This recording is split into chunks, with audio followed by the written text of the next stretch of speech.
Marianna Savaryn. Marianna Savaryn è un'iconografa di origine ucraina, nata in Canada, vive a Hamilton, Ontario.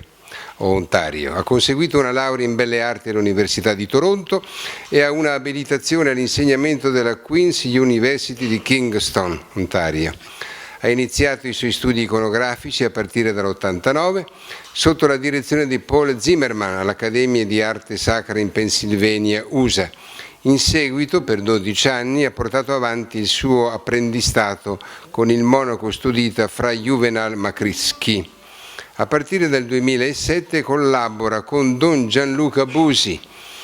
Insieme hanno condiviso diversi lavori a bottega, dipingendo icone di grandi dimensioni per luoghi di culto e guidando corsi di icone sia in Lussemburgo che in Canada.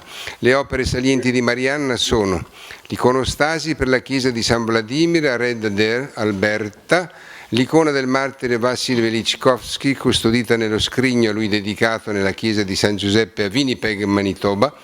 Le sue icone inoltre sono custodite in diverse scuole cattoliche e chiese del Canada. Una delle sue icone è parte della collezione permanente del Museo della Civiltà a Hull, Quebec. A partire dal 1995 Marianna è stata insegnante del programma scolastico Artist in Residency nello stato dell'Alberta e durante questo lasso di tempo ha insegnato iconografia ad oltre 1500 piccoli studenti. Insegna iconografia anche ad adulti nel suo laboratorio o in case di spiritualità. La sua attività è reperibile nei siti web www.mariannasavaryn.ca oppure www.mariannicons.com. Ecco la domanda. Stiamo vedendo qui il primo santo canadese che è stato canonizzato da Benedetto XVI e padre Bessette. Ecco la domanda allora. Provieni, Marianna, da un paese, il Canada, che è noto per la secolarizzazione e la multiculturalità. Come sono accolte in questo tuo paese le icone? Questa nuova iconografia di padre Bessette, dipinta per una chiesa di Montreal, hai messo alle spalle, in questa iconografia di padre Bessette, hai messo alle spalle uno sfondo particolare, con foglie. Cosa volevi esprimere? E l'ultima domanda è questa: nel rappresentare il santo è visibile la ricerca su modelli fotografici che possediamo. Questa icona ti sembra eseguita nel rispetto del canone? Marianna, you can go and we listen to you. Okay. So the first question was about the fact that I'm in Canada. Is it difficult to continue this work here in Canada since it is a country of multiculturalism? So what I wanted to say was that even though I'm born in Canada, I was born in Toronto, I'm a first generation Ukrainian, so my parents were from Ukraine. Did you want to translate it slowly, or do you want to say the whole idea? You don't need to translate. You speak and everything is good. Okay. Because So follow you through subtitles on YouTube. So you go on, Marianna. It's good. Oh, very good. So my father's father was a priest, and also two of my uncles and two of my cousins. So I think a lot of that was a big influence for me. But then later on, I sang in a choir, and because I was a painter all my life, I think that when I saw the iconography in the church, I always thought to myself that I can do that. And so I didn't actually begin to do iconography until I was 28 years old. And at that time, I was already living in Edmonton. Having said that, the difficulty to continue iconography here in Canada stems from the fact that there are very few people that actually do iconography here. So one of the things that I have tried to do over the years is to teach iconography, starting with children in the grade schools and then working my way up through adults. So recently, I just returned from Saskatoon and Edmonton, where I did 2 workshops. and I had 10 students in Saskatoon, and then I had 7 students in Edmonton. So I think like one of the things that I had as a goal in my mind was, because usually we start with an icon of an angel as a first icon. So I had in my mind a goal of teaching 10,000 people maybe to paint icons of angels. And so now maybe I'm close to 3,000 because I had 17 more angels now that were realized just recently. So over the course of many years, one workshop at a time, and so this is the way it's passed down, I think, from one hand to another, because iconography is a tradition, not so much to be passed on through reading in the books, or I think it's more of an experiential thing. So one iconographer teaches another one, and so on. So this new icon of Andrei Bissett began when it was such a coincidence. I was in my studio October 17th, and I was listening to the radio. So I heard that there was a newscast from the Vatican in Rome. And they were announcing the fact that Pope Benedict has just proclaimed Blessed Andre to be, that his canonization was taking place. And very shortly after, like what I understood about Andre is that he is the first male Canadian saint.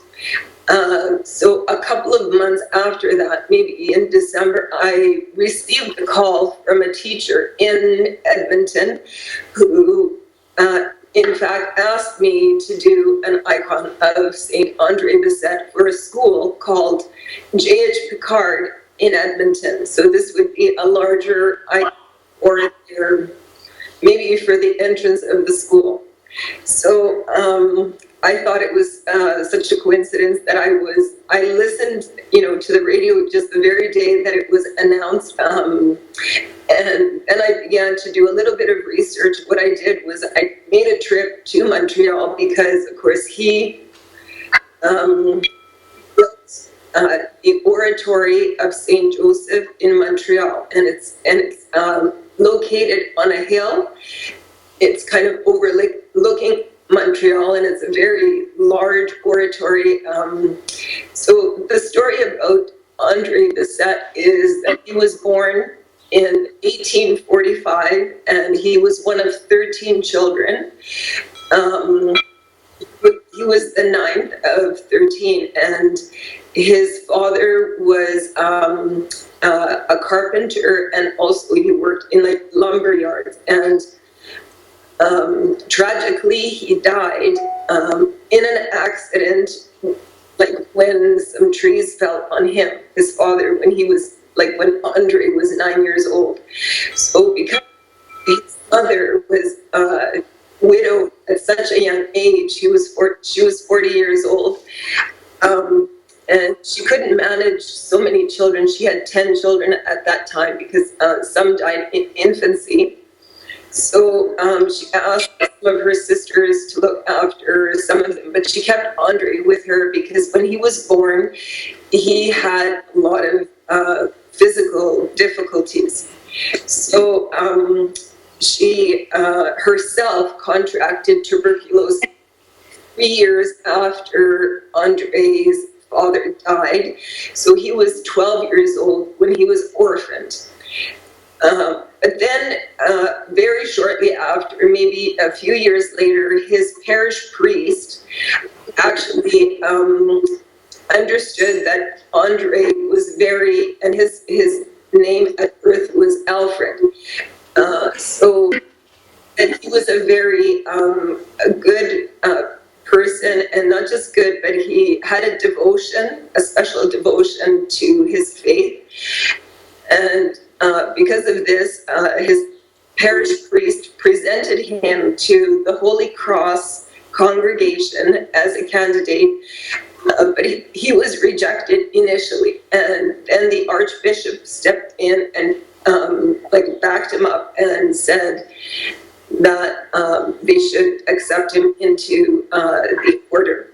So he began as a porter. In other words, he was a greeter at the door, and he also was a sacristan, and he also did he carried out some messages and so on, and helped with the laundry.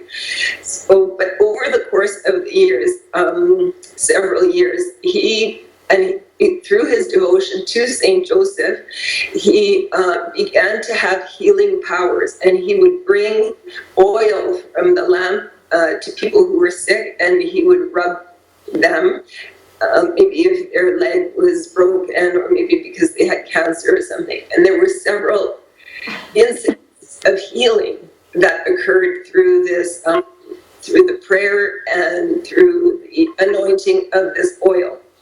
So one of the things that he is known for, of course, is through the devotion of Saint Joseph, he decided to build an oratory on this hill, as I mentioned earlier. So in the morning, he had a chapel, and there was a little window, and he had a little statue of Saint Joseph, and morning he prayed to this statue. And then he went about his business during the day, going down to the construction site and everything. And when he came back to his little chapel, this statue was actually turned around, and it was viewing the construction of this particular this building. So he passed away in 1937, and he was 91 years old. And there was over 1 million people that passed his coffin because he had touched so many people's lives. So regarding this icon, what I tried to do was to establish him as he was, a very humble man. So he's wearing a black cassock. He's not overly decorated in his garments at all. But in fact, in the background, I've included some organic decorative element from William Morris, who is one of my favorite designers of the late 19th century, when, in fact, André Bessette lived. And also in the frame of this icon, you'll see kind of in the two-tone of the golds, you can see this pattern of meandering line, which is the symbol of eternity. So the chair that he sits in is actually a chair that I have in my studio, and so there's something that I've included from my own life. I think that's everything that I wanted to say about André Bessette. He is such a very big experience to have gone to the oratory and to see thousands and thousands of canes that were left by people who have been healed through his prayers. And he was such a humble man that he said it wasn't through him, it was through Saint Joseph that, in fact, people were healed. So.